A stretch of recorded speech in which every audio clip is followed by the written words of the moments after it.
The Unity station floated in the darkness of space like a giant metal flower.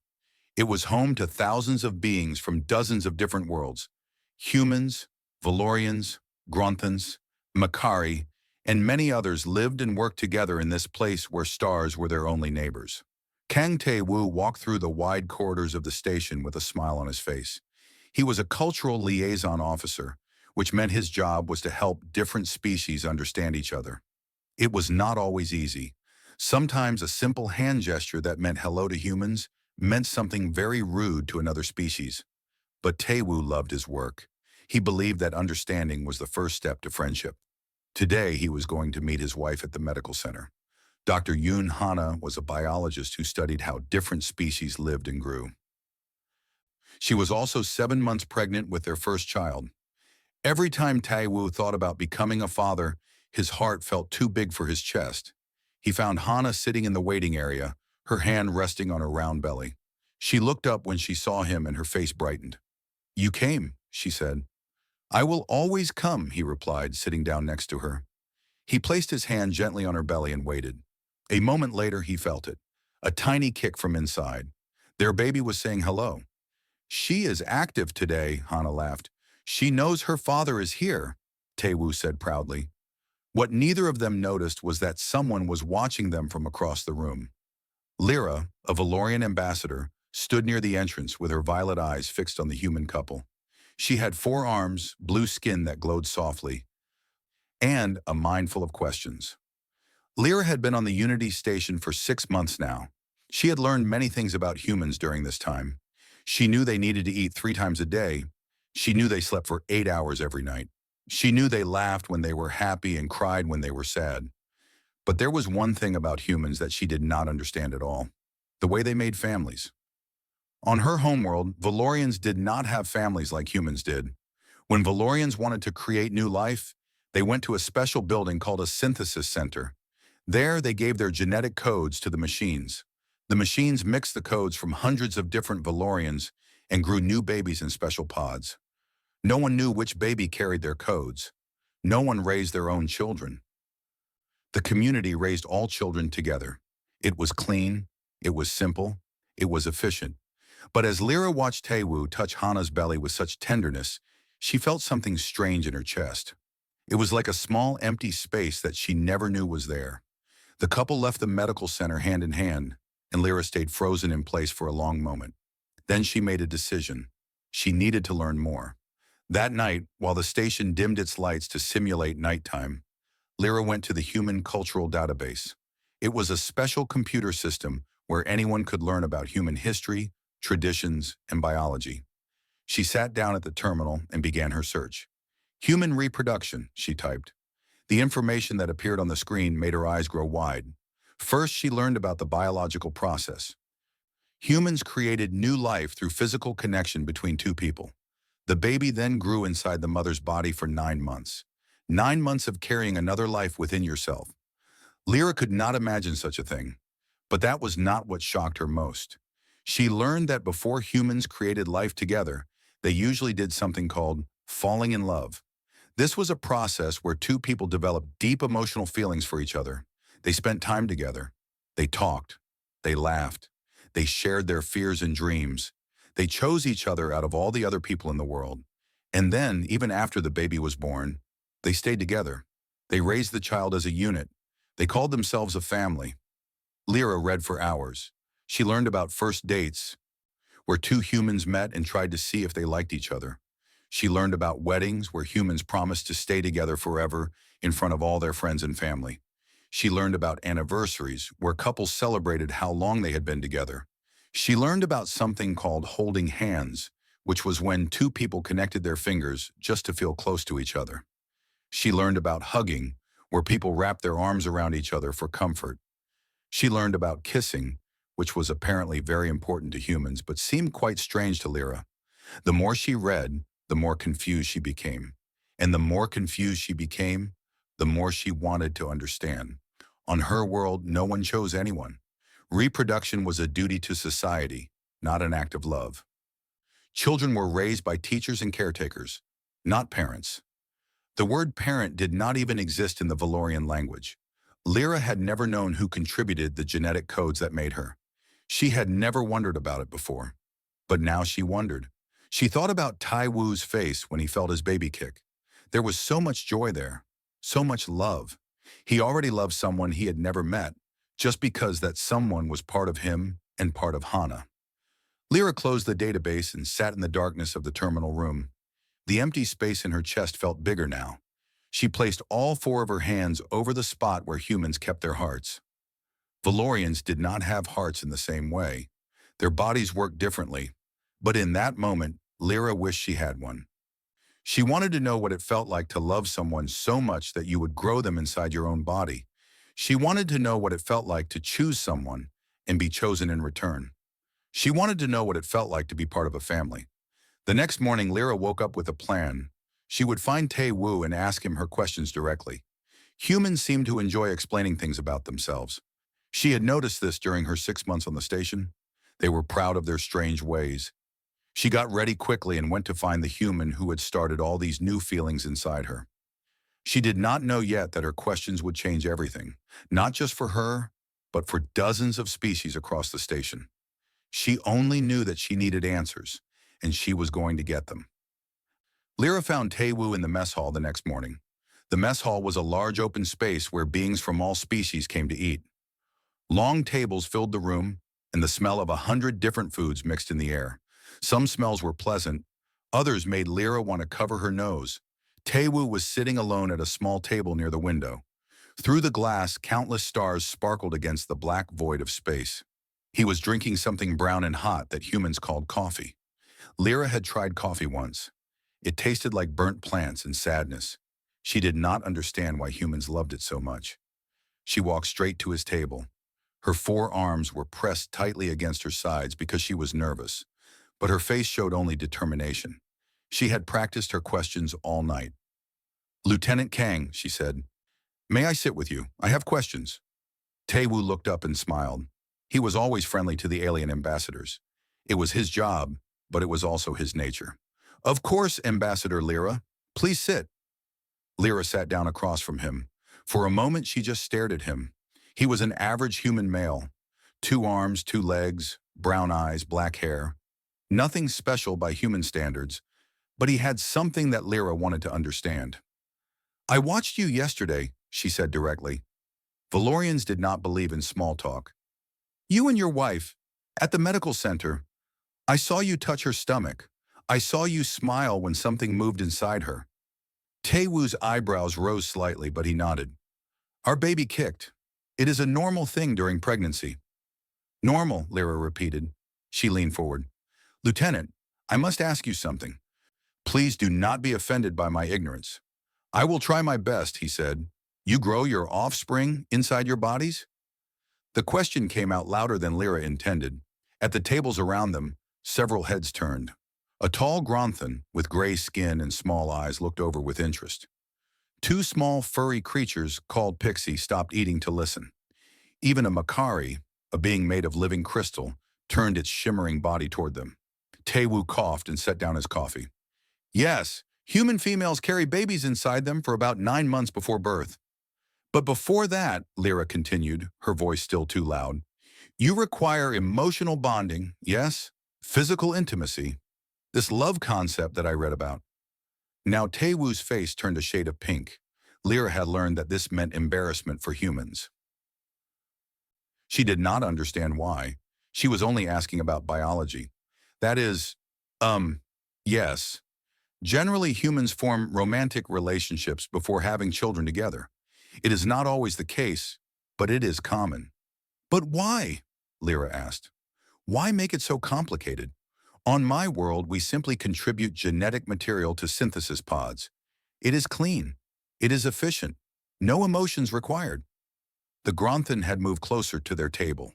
His deep voice rumbled like distant thunder. "My species simply divides. When we are ready, we split into 2 beings. No partner needed at all." The Makari chimed in, its voice like wind through crystals. "We exchange genetic spores through the air. We never even see who we reproduce with. It happens naturally during our blooming season." One of the pixie traders jumped onto an empty chair. its tiny nose twitching. Pixie lay eggs after a brief mating dance. The whole process takes about 3 minutes. Very practical. Taiwu looked around at the growing crowd of curious aliens. He seemed unsure whether to laugh or run away. Well, he said slowly, human reproduction is different. We do not see it as something that needs to be efficient. For us, it is connected to our emotions, our relationships, our love. Love, Lyra said the word like she was tasting it. I have read about this, but I do not understand it. How does it work? How do you know when you feel it? The mess hall had grown quiet. More and more beings were listening now. A group of humans at a nearby table had stopped their conversation to watch. Some of them looked amused. Others looked thoughtful. Taiwu took a deep breath. Love is when you care about someone more than you care about yourself. When their happiness makes you happy. When their pain hurts you. When you want to spend your time with them, even if you are doing nothing at all. That sounds inefficient, the Gronthan said. It sounds dangerous, the Makari added. What if the other person stops loving you? Would that not cause damage? It can, Taiwu admitted. Humans can be very hurt when love ends. We call it heartbreak. Lyra processed this information. So you open yourself to possible heartbreak, possible pain, possible damage, just for this feeling of love? On purpose? Yes. And then you create life with this person? You mix your genetic codes together, not in a machine, but through physical connection with another being? Yes. And then the female carries this new life inside her body for 9 months? She shares her nutrients, her energy, her very blood with this growing being? Yes. And then you raise this child together? You do not give it to the community? You keep it, you teach it, you love it? Yes, Taiwu said, and now his voice was soft. We love our children more than anything in the universe. We would die for them. We would kill for them. They are part of us. The mess hall was completely silent. Dozens of alien beings stood frozen, trying to process what they had just heard. Lyra felt the empty space in her chest again. But now it did not feel empty. It felt hungry. It wanted something. She leaned closer to Taiwu. Her glowing blue skin dimmed slightly, which meant she was feeling vulnerable. Your way sounds inefficient. It sounds painful. It sounds risky. It is all of those things, Taiwu agreed. But it also sounds beautiful, Lyra whispered. You choose each other. You stay together. You feel things. You build something together that did not exist before. Taiwu nodded. That is exactly what we do. Lyra sat back in her chair, her forearms wrapped around herself as if she was trying to hold something invisible. Around her, the other aliens began to murmur among themselves. She could hear them asking questions to each other. She could feel something changing in the room. I have more questions, she finally said. Taiwu smiled and picked up his coffee again. I suspected you might. Would you like to meet my wife? She is better at explaining these things than I am. Lyra's glow brightened immediately. Yes, I would like that very much. She did not know it yet, but this was the first step on a journey that would change her forever. She had come to the mess hall looking for answers about human biology, but she was starting to realize that the answers she really wanted were about something much bigger. They were about connection, about choice, about what it meant to build a life with someone instead of alone. They were about love. 3 weeks passed after Lyra's conversation in the mess hall. In that time, she had become a shadow. Not a frightening shadow that followed people in the dark, but a curious one that appeared wherever humans gathered to do family things. She attended prenatal appointments with Hana, sitting quietly in the corner of the medical room with her forearms folded in her lap. The human doctor had been surprised at first, but Hana had explained that Lyra was conducting cultural research. The doctor shrugged and continued her work. Stranger things happened on the Unity station every day. Lyra watched with wide violet eyes as the doctor moved a small device over Hana's belly. On a screen nearby, a fuzzy image appeared. It did not look like much to Lyra at first, just gray and white shapes moving in liquid darkness. There she is, the doctor said, pointing at the screen. She is growing well. Good heartbeat, good size. Lyra leaned forward. That is the baby? Yes, Hana said, her voice warm with happiness. That is our daughter. Lyra studied the image. She could see a head now, and tiny arms, and legs curled up tight. The baby was sucking her thumb. Such a small thing, not even born yet, and already she was doing things. Already she was alive. She has been inside you for 7 months, Lyra said quietly. Do you feel her all the time? Almost all the time, Hana replied. She kicks when she is awake. She gets hiccups sometimes. When I eat something sweet, she moves around a lot because she likes it. She already has preferences? It seems that way. Lyra was silent for a long moment. On her world, babies grew in pods. They were fed through tubes. No one talked to them or sang to them or wondered what foods they might like. They were simply grown until they were ready, and then they were born and given to the community. Do you talk to her? Lyra asked. Every day, Hana smiled. Tae-woo reads stories to her at night. He presses his mouth close to my belly and tells her about the stars. He tells her about the first time we met. He tells her how much we love her. But she cannot understand words yet. No, but she can hear our voices. She will know us when she is born. She will feel safe because she knows us. Lyra thought about this for the rest of the day. Her curiosity did not stop at medical appointments. She began to observe other human families on the station. She learned that a family was not always a mother, a father, and a child. Sometimes there were 2 mothers, sometimes 2 fathers, sometimes only 1 parent. Sometimes grandparents help raise the children. Sometimes aunts and uncles lived together in big groups. But one thing was always the same: love, choosing, staying. One evening, Lyra found herself standing outside the quarters of Bak Jae-min, the station's chief engineer. She had not meant to stop there, but through the window she had seen something that froze her feet to the floor. Jaemin was sitting on the floor with his wife, Song Eun-bi, and their young son. The boy was perhaps 2 years old, with round cheeks and messy black hair. They were building something with colorful blocks, stacking them high and laughing when the tower fell down. The boy climbed into his father's lap. Jaemin wrapped his arms around the small body and pressed a kiss to the top of his head. Eun-bi leaned against her husband's shoulder, and for a moment, the 3 of them just stayed there, holding each other. Lyra did not realize she had pressed her hand against the window until Jaemin looked up and saw her. She wanted to run away. On her world, watching someone's private moments was considered very rude. But before she could move, Jaemin smiled and waved for her to come inside. She entered their quarters with careful steps, her glow dimmed with embarrassment. I am sorry, she said immediately. I did not mean to intrude. I was just walking, and I saw you, and I could not look away. Jaemin stood up, still holding his son on his hip. The boy looked at Lyra with big, curious eyes, but showed no fear. Human children were often braver than adult aliens when it came to meeting new species. You are the Valorian ambassador, Jaemin said. Lyra, right. I have heard about your questions in the mess hall. I am researching human family bonds, Lyra explained quickly. It is purely academic interest.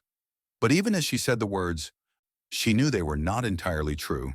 Her interest had stopped being academic a long time ago. Would you like to stay for dinner? Eun-bi offered. We were about to eat. Our food might not be suitable for your biology, but we have some universal nutrient packs you could join us with. Lyra hesitated. She had never shared a meal with a human family before. On her world, eating was done alone, in private. Food was fuel, nothing more. I would like that, she found herself saying. The dinner was strange and wonderful. Eun-bi served something called rice with vegetables and meat. The humans used thin sticks to pick up their food, which seemed impossibly difficult to Lyra. She fumbled with her nutrient pack while watching them eat and talk and laugh. The little boy, whose name was Bak Ji-ho, kept trying to share his food with Lyra. He would pick up a piece of vegetable with his fingers and hold it toward her face, making sounds that might have been words but were not quite clear yet. He wants you to try it, Eun-bi explained with a gentle laugh. He shares food with everyone he likes. He likes me? Lyra was surprised. He just met me. Children are like that, Jaemin said. They love easily. They have not learned to be careful yet. Lyra accepted a small piece of something orange from Jiho's tiny fingers. She could not eat it, but she held it carefully and thanked him with great seriousness. The boy clapped his hands and went back to his meal, satisfied. After dinner, Lyra helped clean up while Eun-bi put Jiho to bed. She could hear the soft sound of a lullaby drifting from the other room. Jamin stood next to her, drying dishes with a cloth. Can I ask you something? Lyra said. Of course. Your son. He came from both of you. He has your eyes and your wife's smile. When you look at him, what do you feel? Jamin paused in his drying. He looked toward the room where his son was falling asleep. I feel like everything I ever did in my life was just preparation for him, he said slowly. Every choice I made, every mistake, every success, it all led me here. To this station, to Unbi, to Jiho. When I look at him, I see the best parts of both of us mixed together. And I see possibility. I see the future. Does that not scare you? What if something happens to him? It terrifies me every single day, Jamin admitted. I have never been so afraid in my life as I have been since he was born, but I have also never been so happy. The fear and the happiness exist together. That seems contradictory. It is. Humans are full of contradictions. Lyra placed her 4 hands over her chest. On my world, I have never been afraid for anyone. I have also never been truly happy. Everything is stable. Everything is controlled. We are efficient. Jamin turned to look at her directly. And what do you think of that now? Lyra was quiet for a long time. In the other room, Yunbi had finished her lullaby. The quarters were peaceful and warm. Lyra could feel something in the air here, something invisible but very real. It was the feeling of belonging, the feeling of home. I think, she said finally, that I have been missing something important, something that I did not know existed until I came here and saw the way you humans live. Jamin nodded slowly. Maybe you were missing connection. Connection, Lyra repeated. Yes, maybe that is it. When she left the back family quarters that night, Lyra walked slowly through the corridors of the Unity station. All around her, life continued. Aliens and humans went about their business. But Lyra felt like she was seeing everything differently now. She did not just want to study human families anymore. She wanted to understand how to build one of her own. The botanical garden was the most beautiful place on the Unity station. It sat at the very center of the structure, a massive dome filled with plants from 100 different worlds. Trees with silver leaves stood next to bushes that glowed in the dark. Flowers of every color bloomed side by side. The air was thick with oxygen and the smell of growing things. For Lyra, it was the closest she could get to home. Valoria was a planet of forests and light, where everything glowed softly in shades of blue and purple. The garden had some Valorian plants in one corner, and sometimes Lyra would sit among them just to remember where she came from. Today she had asked Hana to meet her here. She had something important to say, and she needed the comfort of familiar plants around her. Hana arrived slowly, one hand on her belly for support. She was 8 months pregnant now, and moving was becoming difficult. Taewoo had wanted to come with her, but Lyra had asked for a private conversation. Just the two of them. Thank you for coming, Lyra said, standing up to greet her. Please sit. I found a bench that is comfortable for humans. Hana lowered herself onto the bench with a grateful sigh. This garden is wonderful. I do not come here enough. It reminds me of my home, Lyra said, sitting beside her. But my home does not have the sounds. The sounds? On Valoria, our forests are silent. No birds, no insects, no animals at all. Just plants growing in perfect quiet. Here I can hear water moving and leaves rustling. I like it. They sat in comfortable silence for a moment. A small fountain bubbled nearby, and somewhere in the trees a bird from Earth was singing. You wanted to talk to me, Hana said gently. I can see something is troubling you. Lyra's glow flickered, which was a sign of nervousness. She had practiced what she wanted to say, but now that the moment was here, the words felt stuck inside her. I must confess something, she finally began. Something that I am ashamed of. Hana reached out and touched one of Lyra's 4 hands. The gesture was simple, but it meant so much. Physical comfort, connection. The things Lyra was only beginning to understand. You can tell me anything, Hana said. Lyra took a deep breath. I have been watching you. You and Taewoo. I have been watching other human families too. I told everyone it was for cultural research, but that was not the whole truth. She paused, gathering courage. The truth is that I have been envious. Deeply, painfully envious. And on my world, envy is considered a weakness, a flaw. We are supposed to be content with what we have. We are not supposed to want what others have. Hana squeezed her hand gently. What is it that you want? Everything, Lyra whispered. Everything that you have. The word hung in the air between them. Lyra felt exposed, like she had just shown Hana the most vulnerable part of herself. My people do not bond, she continued. We do not choose partners. When it is time to reproduce, we go to a building and give our genetic codes to machines. Hundreds of codes are mixed together, and new Valorians are grown in pods. We never know which babies carry our codes. We never raise our own children. The community raises everyone together. That sounds very different from human ways, Hana said softly. It is efficient. It is logical. It is clean. Lyra's voice trembled. But it is also empty. I never knew it was empty until I came here and saw you. She turned to look at Hana directly, her violet eyes bright with emotion. When I watch Taewoo touch your belly and smile at the baby inside you, something happens in my chest. It is like a pain, but also like a hunger. I want to feel what he feels. I want to know what it is like to create life with someone I have chosen, someone who has chosen me back. A tear rolled down Lyra's cheek. She touched it with surprise. Valorians did not usually cry. Their bodies were not designed for it. But somehow, over the past months, her body had changed in small ways, adapted, evolved. And it is not just the baby, she continued. It is everything. It is the way you and Taewoo look at each other across a room, the way you finish each other's sentences, the way you argue sometimes but then forgive each other, the way you are building a life together, choice by choice, day by day. She wiped her face with one of her hands while the others gripped the bench. On Valoria, I have connections, but they are not deep. I have colleagues and acquaintances. I have my work. But I do not have anyone who would notice if I was sad. I do not have anyone who would hold me when I was afraid. I do not have anyone who chose me. Hana moved closer on the bench. Slowly, carefully, she put her arm around Lyra's shoulder. It was awkward because Lyra had 4 arms and her body was shaped differently, but somehow Hana made it work. It is not perfect, Hana said quietly. Human relationships are messy. We hurt each other sometimes, even when we do not mean to. We make mistakes. We have fights where we say terrible things. Sometimes love is not enough, and relationships end. And it feels like dying. But you try, Lyra said. You try together. Even knowing all of that, you try. Yes, we try together. Lyra was silent for a long moment. The bird in the trees had stopped singing. The only sound was the gentle splash of the fountain. Can I try it too? She finally asked. Her voice was small and hopeful and afraid. Not the biological part. I know my body cannot carry a baby the way humans do.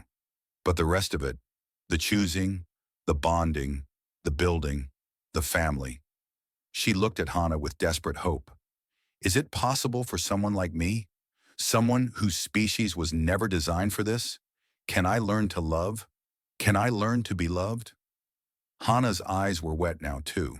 She held Lyra tighter. Oh, Lyra, of course you can. Love is not something that belongs only to humans. Love is just choosing someone and then choosing them again the next day and the next.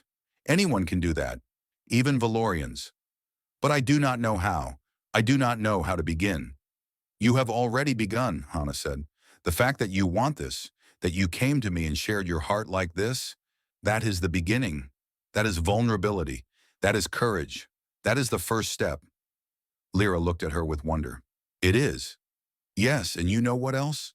The fact that you have been watching families and learning and feeling things. That means your heart is already changing. You are already becoming someone who can love and be loved. For a long time, they just sat there together in the garden, an alien and a human, connected by something that had no name in any language. Above them, the artificial sun dimmed as evening began, and the plants that glowed in the dark started to shine. Will you help me? Lyra asked. Will you teach me how humans build families? Hana smiled and patted her belly. This little one is going to need an aunt, someone from another world to show her that family can be bigger than just the people who made you. Would you like that job? Lyra's glow brightened until she was almost shining. I would like that more than anything. Then that is where we will start. You will be part of our family. And from there, who knows? Maybe you will build your own. Do you think I could? Really?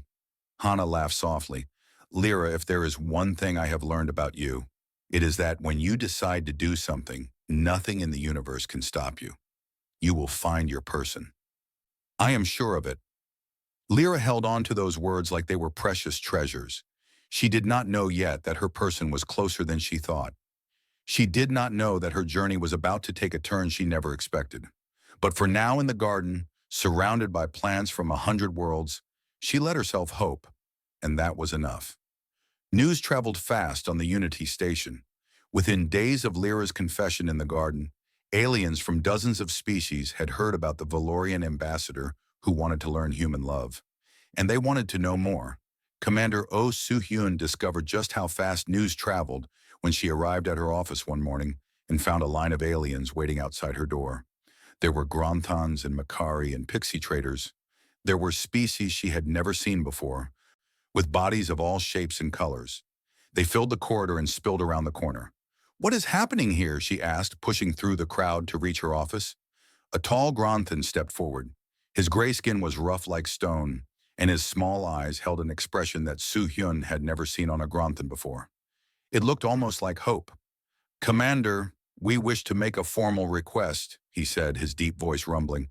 "We have heard about the Valorian ambassador and her questions about human reproduction and family bonds. We have questions too. Many questions." Imakari chimed in, its crystalline body catching the light. "We did not know that such things existed. Emotional bonding, choosing partners, building families through love instead of biology alone. We need to understand."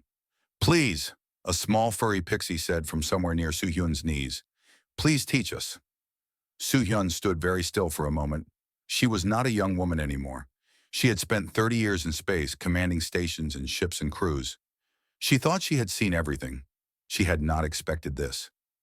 "Let me understand correctly," she said slowly. "You want humans to teach you about love, about family, about relationships?" The crowd made sounds of agreement in many different languages. Her translator worked hard to keep up. "But these are not things that can be taught like engineering or medicine," Soo-hyun said. "These are complicated, personal, different for everyone." Lyra pushed through the crowd to stand at the front. Her blue skin glowed brightly with emotion. "Then teach us what you can," she said. "Teach us the basics. Teach us how to begin.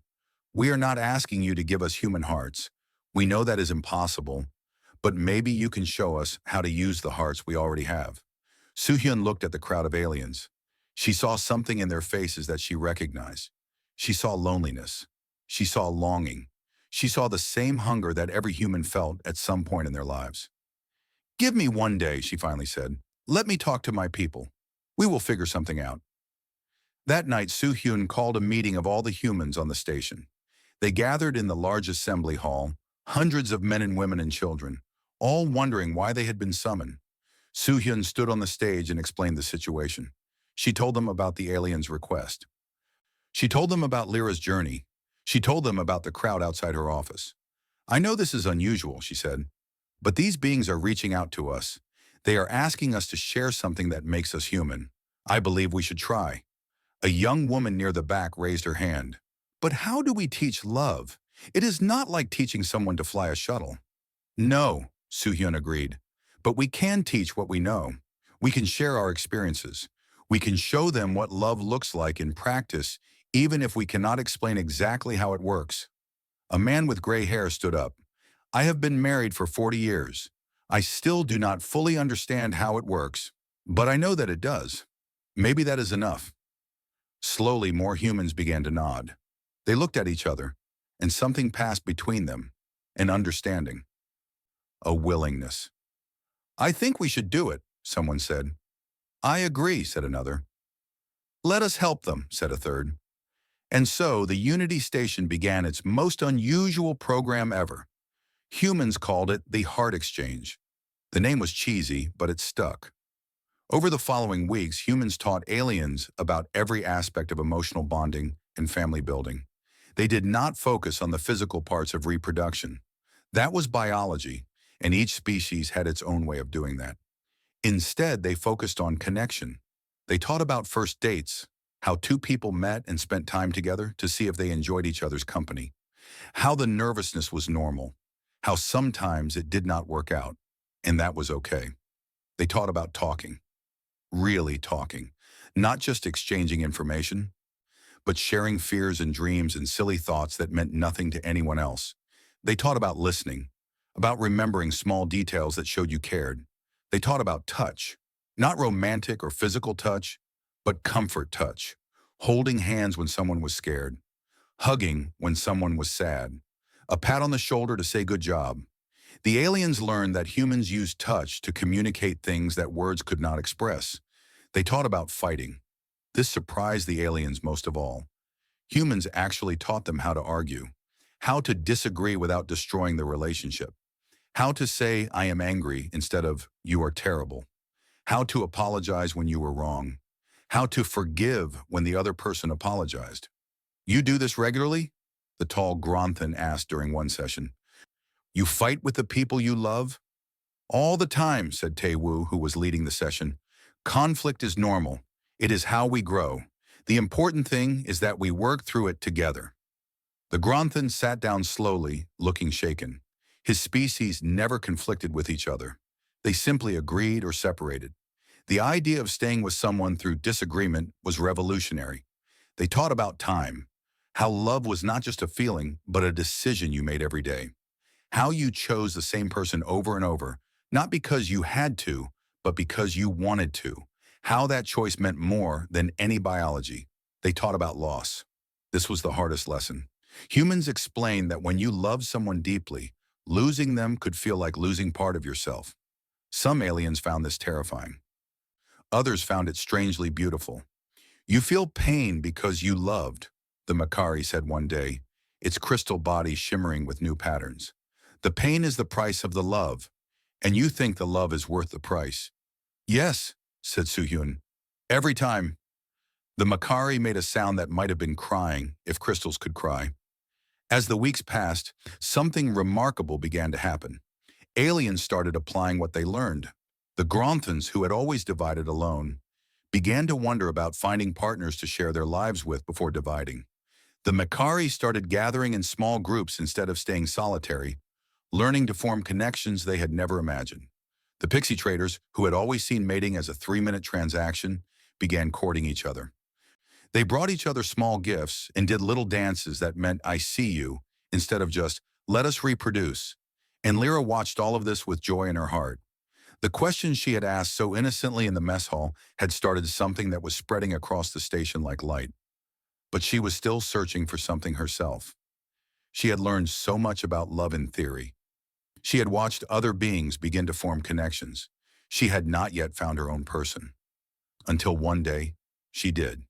It happened in the botanical garden, in the corner where the Valorian plants grew. Lyra was sitting among the glowing flowers, thinking about everything she had learned, when a voice spoke from behind her. These plants are amazing. I have never seen anything like them on Earth. She turned around to see a human she had noticed before, but never spoken to. He was the station's botanist, the person who took care of the garden. His name was No De-sun, and he had kind eyes and gentle hands that worked carefully with the plants. They are from my home world, Lyra said. You take good care of them. I try, De-sun said, sitting down on the bench beside her. Plants are easier than people.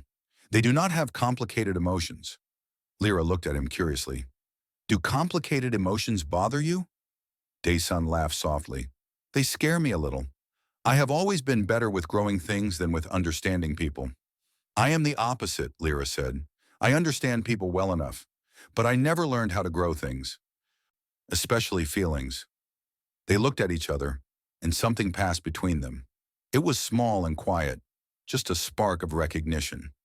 But Lyra felt it clearly. Maybe this was how it began. Would you tell me about these plants? De-sun asked. I would like to take better care of them.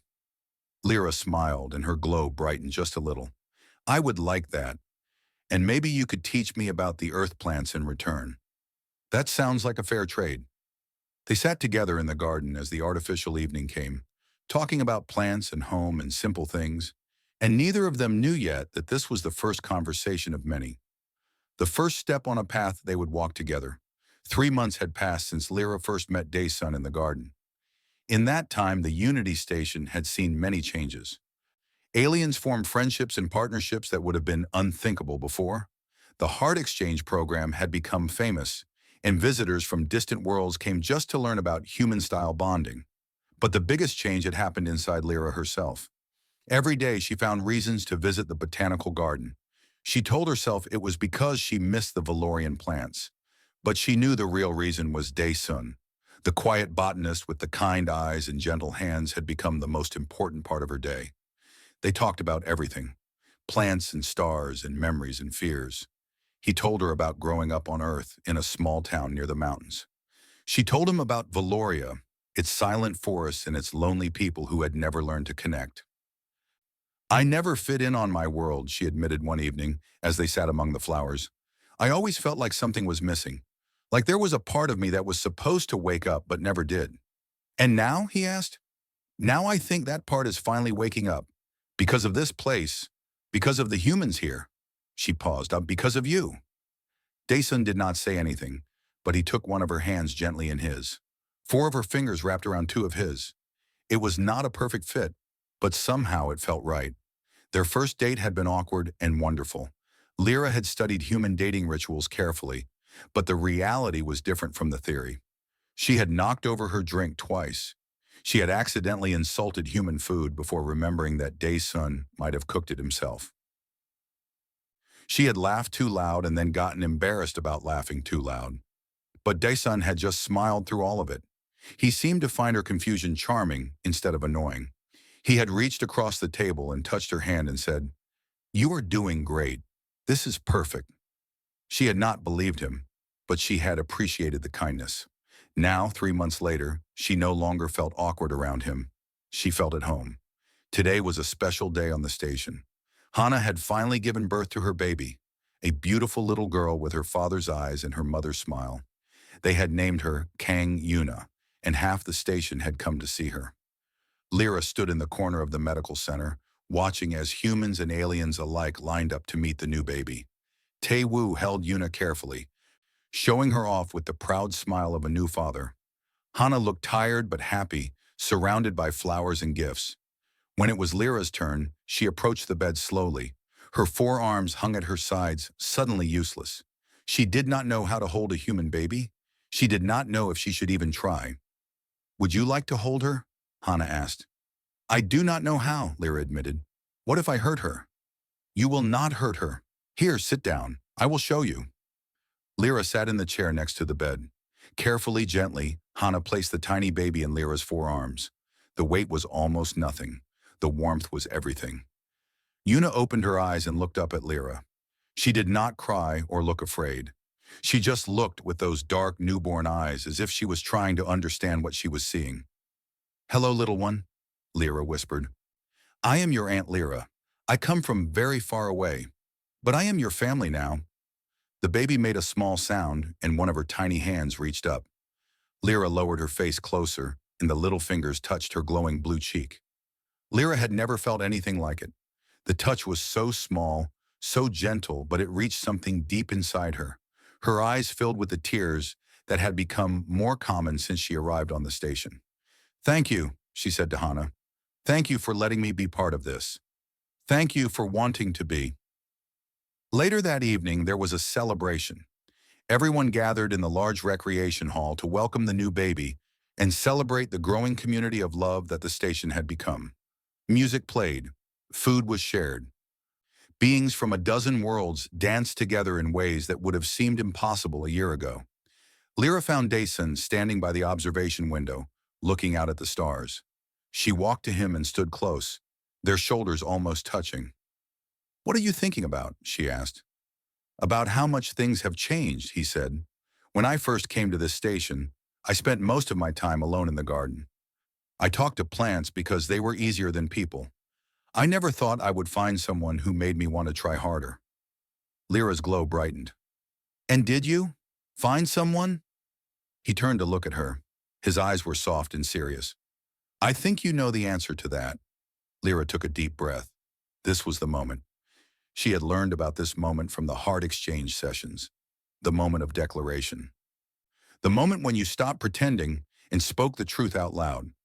I do not know if my species can feel what humans call love, she said. Her voice trembled, but she did not stop. My body was not designed for it. My culture never taught it. I am learning everything as I go, and I make mistakes all the time. Dyson started to speak, but she held up one of her hands. Let me finish, please. I need to say this. He nodded. When I am with you, I feel something I have never felt before. It is like the empty space in my chest that I noticed when I first arrived here has been filled with something warm. When you are near, I am happy. When you are away, I miss you. When you smile, I want to smile too. When you are sad, I want to fix whatever made you sad. She reached out and took his hands in hers, all four of hers holding both of his. I do not know if this is love. I do not have anything to compare it to. But I know that whatever this feeling is, I want to keep feeling it. I want to keep choosing you, every day, for as long as you will let me. Dustin was silent for a long moment. Behind them, the party continued. Music and laughter filled the air. But in their little space by the window, the universe seemed to hold its breath. Then he smiled. That kind, gentle smile that had first made her notice him. Lyra, he said, that sounds exactly like love to me. He stepped closer and wrapped his arms around her. It was not a perfect hug. She had too many arms, and her body was shaped differently. But they made it work, the way they had made everything work. I choose you too, he whispered against her glowing skin. Today and tomorrow and every day after that, Lyra held him tightly and let the tears flow. Happy tears, human tears, tears that her ancestors had never known how to cry. In the background, baby Yuna was being passed from arms to arms, loved by a community that spanned species and worlds. Tai Wu and Hana were dancing slowly in the corner, lost in their own little bubble of happiness. Commander Su Hyun was teaching a group of Gronthans how to do a traditional Korean line dance. The pixie traders were exchanging flowers and doing their courting dances in small groups. The Unity Station had become something new, something that had never existed before. It had become a family. And Lyra, the alien who had asked if she could try human love, had found her place in it. She had found her home. She had found her choice. And she had found something she never expected to find. She had found her heart. 1 year had passed since the night Lyra declared her feelings under the stars. So much had changed that it was hard to remember what life had been like before. The Unity Station was not the same place it had been when she arrived. Neither was Lyra. She stood in front of the mirror in the quarters she now shared with Dason, adjusting her ceremonial robes. They were a mix of Valorian and human design, purple and silver fabric that flowed around her forearms and made her blue skin glow even brighter. Today was the biggest day of her life. The Valorian High Council had sent a delegation to the station 6 months ago. They had heard about the changes happening there. They had heard about humans teaching aliens how to bond. They had heard about their own ambassador, who had fallen in love with a human and was living in a way no Valorian had ever lived before. At first, Lyra had been afraid. She thought they were coming to take her home, to punish her for abandoning Valorian traditions. But the delegation had surprised her. They came to learn. Our people are efficient, the High Counselor had said when she met with Lyra. We are logical, we are productive, but we are also lonely. Our synthesis method of reproduction has separated us from something fundamental. We did not know what we were missing until we heard about you. She had asked Lyra to teach them what humans had taught her, and Lyra had agreed. Now Valorian researchers were studying what they called human-style emotional reproduction, not the biology, the bonds, the choosing, the love. But today was not about teaching. Today was about something personal. Today, Lyra and Dason were finalizing their adoption. They had applied 6 months ago, after long conversations about their future. Lyra could not carry a child the human way. Her body was simply not designed for it. For a while, she had grieved this. She had wanted so badly to experience everything humans experience, but Hana had helped her understand something important. Family is not about biology, Hannah had said. Family is about choosing, about showing up, about loving someone who needs love. There are so many children in the universe who need that. Biology is just one way to make a family. It is not the only way. She was right. The outer colonies were full of orphan children. War and disease and disaster had left many little ones without anyone to love them. When Lyra and Dae's son looked at the adoption listings, one face had stopped them both. Shin Woo-jin, 6 years old, found alone on a destroyed colony ship. No living relatives. He had dark eyes that looked too old for his young face, and hands that gripped his own arms like he was trying to hold himself together. Him, Lyra had said immediately. I want him. Yes, Dason had agreed. He is the one. The adoption process had been long and complicated. Interviews and assessments and paperwork that seemed endless. Many people questioned whether an alien and a human could raise a human child together. Would Lyra understand his needs? Would she be able to help him with human things like growing up and going to school? But Lyra had answered every question with patience and determination. She had learned so much in the past year. She had watched Taewoo and Hana raise Yuna. She had helped Jaemin and Yunbi with Jiho. She had held babies and read stories and wiped away tears and learned all the thousand small things that made up caring for a child. She was ready. Are you nervous? Daesun asked, coming to stand beside her at the mirror. Terrified, she admitted. What if he does not like me? What if I do not know how to help him?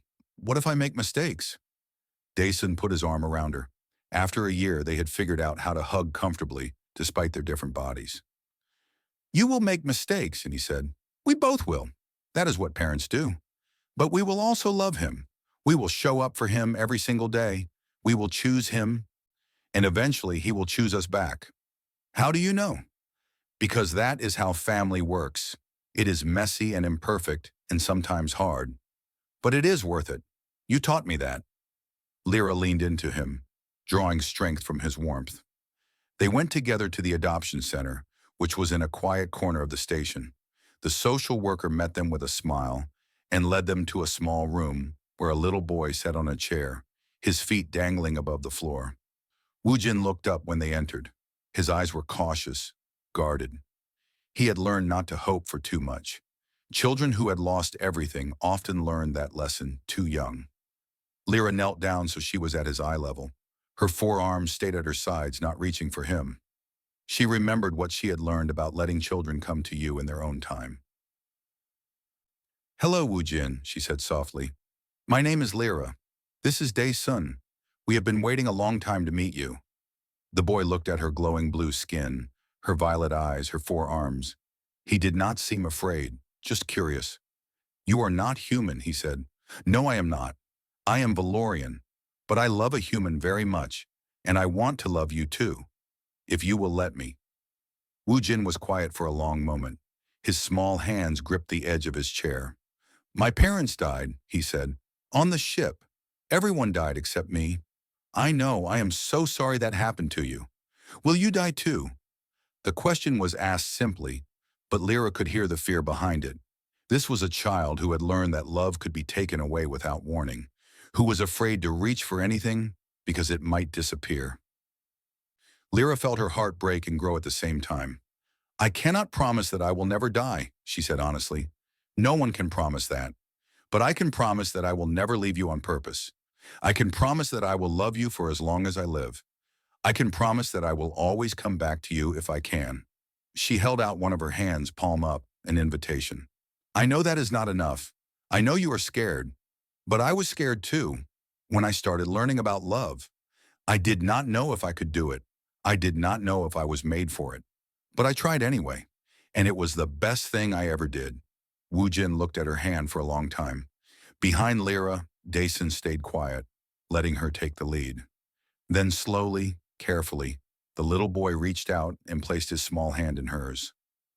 Lyra closed her fingers gently around his. She did not pull him close or hug him. She just held his hand and let him feel that she was there. Solid, real, not going anywhere. Can we go slow? Woo-jin asked in a small voice. I am not good at families. I do not remember how. We can go as slow as you need, Lyra said. We have all the time in the world. That was a year ago. Now Wu Jin ran through the quarters, shouting about breakfast and asking if they could visit Aunt Hannah and Baby Yuna today. He had grown so much. He laughed now, real laughs that came from his belly. He had stopped gripping his own arms because he had other arms to hold him. 4 of them plus 2 more. Lyra caught him as he ran past and swept him up, spinning him around while he giggled. "Slow down, little one. Breakfast is almost ready. But I want to show Yuna my new drawing. I made a picture of our family." He held up a piece of paper. On it, in childish colors, were 3 figures. A blue one with 4 arms, a brown one with 2 arms, and a small one in the middle, holding hands with both. "It is beautiful," Lyra said, her voice thick with emotion. "We will put it on the wall." "Really? Forever?" "Forever." Dason called them to the table, where he had made pancakes, which had become Wu Jin's favorite food. They sat together, the 3 of them, in the quarters that had become home. Outside, the Unity Station hummed with life. Beings from 100 worlds lived and worked and loved together. The Heart Exchange program had spread to other stations, other planets. A new way of thinking about connection was moving across the galaxy. And it had all started with a question. Can I try it too? Lyra looked at her family, her chosen partner, her chosen child, the life she had built from nothing but hope and courage. Yes, she thought. Yes, you can. Anyone can. The Unity Station began broadcasting a new message into deep space that year. Not coordinates or warnings, but an invitation. To all beings who have never known love, to all species who reproduce without connection. You are not broken. You are not missing parts. But there is something you might be missing. Come learn what it means to choose each other. Come learn what it means to build a family from love instead of biology. Humanity will teach you. We will all teach each other, and we promise it is worth the risk. Across the galaxy, 1,000 species listened to the message. On lonely planets and silent ships, beings who had never known connection felt something stir inside them. Curiosity, hope. The first small step towards something they could not name. And far away on the Unity Station, Lyra tucked her son into bed, kissed his forehead, and told him she loved him. "I love you too, Mom," Wu Jin said. "Mom." The word filled her with light. She walked to the observation window and looked out at the stars. Somewhere out there, another Lyra was waking up. Another being was asking their first question. Another journey was about to begin. And humanity, with all its messy, complicated, beautiful love, was waiting to welcome them. This was just the beginning.